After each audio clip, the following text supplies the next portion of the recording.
Hi, I'm Don Mitchell. Welcome back to Business Basics. We continue in Lesson 40, looking at ways to reduce investments for you and stakeholders by at least 96%. So the topic today is teach and encourage stakeholders to avoid all investments. Let me begin by quoting from the book of Luke, chapter 12, verses 11 and 12 in the New King James Version. And when they bring you to the synagogues and magistrates and authorities, do not worry about how or what you should answer or what you should say, for the Holy Spirit will teach you in that very hour what you ought to say. In the preceding three lessons, we looked at specific ways to reduce your and your stakeholders' investments. In this lesson, we examined, shared with stakeholders what you learn about this subject, encouraging them to apply that as well. Sometimes a potentially helpful action is so obvious that it's easy to miss. That's one reason why I want to step back a bit and discuss teaching and encouraging all your stakeholders to avoid 96% of their usual investments. I would normally discuss a point such as this one at the very beginning of a major topic. Unfortunately, I've found that such timing doesn't work very well with reducing investments because most people are so accustomed to making a great many unnecessary investments they cannot believe it's possible and desirable not to make most investments. Hopefully, Part 4's introduction and lessons 37, 38, and 39 have convinced you that it's important to reduce investments, and you've already gained some valuable knowledge to share. I believe that investing too much in a business and pushing stakeholders to do the same are based on these five influences. First, spending money to implement a plan makes most people feel more confident the plan will succeed, even when the plan calls for actions that unintentionally will, in fact, make the business less likely to prosper. Why does such confidence build? It's because many people haven't developed their imaginations. As a result, they find it easier to think about how to improve a business after they make their ideas real, no matter how poor the idea or the execution, than while just thinking about some possible business activity or expansion. Second, in long-established businesses, making more investments can be an apparent way to boost profits by either increasing production capacity or by reducing costs. Since profits are the metric that managers are most likely to be measured on, many business people aren't very sensitive to cash flow and the value of increasing it. Third, if people don't feel cash constrained in any way while operating a business, cash flow seems like an irrelevancy. Such people often don't realize how much potential to do more is eliminated by excess investing. Fourth, many business people have a win-lose attitude, believing that I can only win if you lose towards stakeholders, even while paying lip service to the ideas of win-win relationships, saying to stakeholders that we can cooperate in ways that will leave us both better off. Fifth, most business people never think about what investments their stakeholders may or may not be making. Independent of increasing cash flow and cash availability for all stakeholders, avoiding investments has another great benefit, reducing the barriers to continuing business model innovation, the biggest factor in making major improvements. Let me explain. Imagine that you've just built a huge special purpose facility that optimizes your current business model and operating methods. Your mind will naturally focus on how you can gain the most advantage from that gorgeous facility, surely taking you further down the path of what you've been doing. When someone tells you they're doing the opposite, or something quite different from what you do now will work better than optimizing a new facility, you probably won't pay much attention. Why? You probably wouldn't receive 10 cents on the dollar for any specialized investments you've made in the facility. To shift would mean looking foolish, at least in your own eyes, and possibly also in the eyes of those who evaluate you, and taking a large write-off that affects accounting profits, but not cash flow. Under such circumstances, surely you'll feel more comfortable by avoiding any new directions. Instead, you'll probably try harder to make the current direction work better, possibly investing more to do so. Consequences of such a reaction are like a swimmer swimming deeper into a powerful swimming world. Let me try again here. The consequences of such a reaction are like swimming deeper into a powerful whirlpool. You can be sucked in so that you cannot escape. I was reminded of such lessons while teaching one of my small business classes. I'd arranged for some course alumni to speak, and each had explained how she or he had started a business with little or no investment. The testimonies were big eye-openers for my students. I always start such a course by explaining I began my first business with total investment of about $14 as measured in today's purchasing power.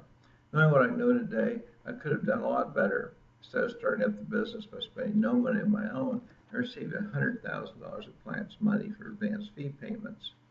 The financial approach would have been ethical and comfortable for clients because I could have provided such great value that they would have immediately extracted tens of millions of dollars in return from these consulting services. One of the alumni examples was especially arresting for the students. The man planned to keep his day job. Before taking the course, he had been raising money for nonprofit children's groups as a public service. Due to his profession, he was ethically constrained from conducting part-time business activities.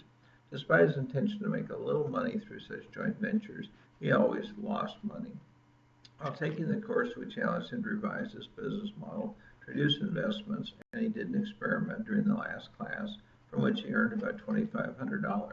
As a result, he was hooked on a lower investment business style.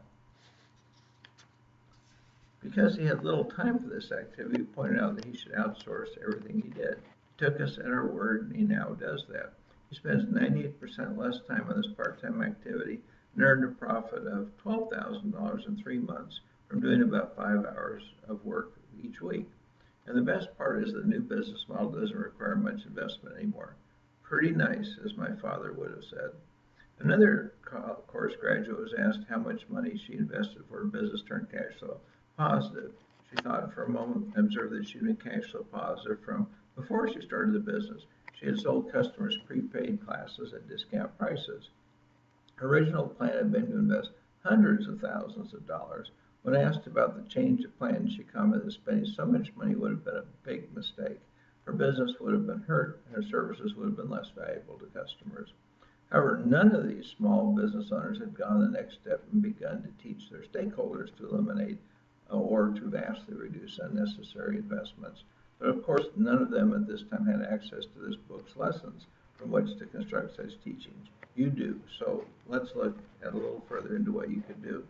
If I could instruct someone in only one lesson about teaching and encouraging less investment, it would be avoid any investments by you and by each of your stakeholders while gaining the ability, as a result, to improve your business model more frequently. Following this advice is how I run my businesses. In doing so, I have found that it usually makes more sense to work first with customers and second with suppliers before moving on to assist other stakeholders. That's because customers' willingness to change is a limit on what you, suppliers, and other stakeholders can do. But don't rule out the possibility of following the opposite order if other stakeholders are more open to your teaching and encouragement. Here's a hypothetical example of what I mean by teaching and encouraging customers first and then suppliers. Imagine we're providing software and software-related services to manufacturing customers. Today's world, manufacturers use processes that are either highly automated or labor-intensive. Both types of manufacturing processes require more investments than using an optimal combination of the two. Highly automated manufacturing processes usually involve dedicated machines. Thus, the more types of products that are made, the more machines are needed. That's because it usually makes sense to eliminate the cost of changeovers, even if the machines are often idle. Labor-intensive processes, by comparison, don't require much investment from machines, but such processes usually require more investment in inventory and hand tools. Some such operations may make literally tens of thousands of different offerings. As a result, raw material and finished goods inventories also proliferate. If offerings are sent long distance by ship rather than rapidly by air freight or local delivery, such an approach also means a higher risk of finished inventory obsolescence. For all but the smallest customers, the optimal manufacturing approach is to cross between highly automated lines and hand production that's performed close to the ultimate product user. Think of such solutions as providing customized products in tiny production runs that are aided by machines that improve quality and reduce costs. The parallels can be found in the team assembly processes for custom personal computers used by Dell and for custom cars conducted by Toyota that I have described in earlier lessons. To be effective, such combination processes require software that allows an order to be produced and shipped in just a few minutes. That's the role that our example's hypothetical suppliers play. Now let's move away from considering optimal manufacturing to look at an entire industry being reshaped to eliminate layers of suppliers and distributors. Perhaps the most intriguing new method involves the printers and binding equipment used in each Amazon warehouse to produce one book at a time in response to computer orders from individual customers. Typically, such warehouse-produced books are printed, bound, and shipped within an hour of the customer's orders being made. This production distribution method provides a several-day speed advantage over when Amazon ordered out-of-stock books from a wholesaler and then shipped the books to Amazon.com, which in turn shipped it to the purchaser. Readers like the faster delivery because Amazon is considerably slower than a bookstore for obtaining popular in-stock paperback books. Since Amazon was already faster and cheaper for obtaining popular in-stock, for less popular paperback books that had to be special ordered, book purchasers were encouraged to do even more of such buying. Although books can be printed for much less in quantities of a few thousand, Amazon rarely receives such a large order, or combinations of small orders amounting to nearly as much.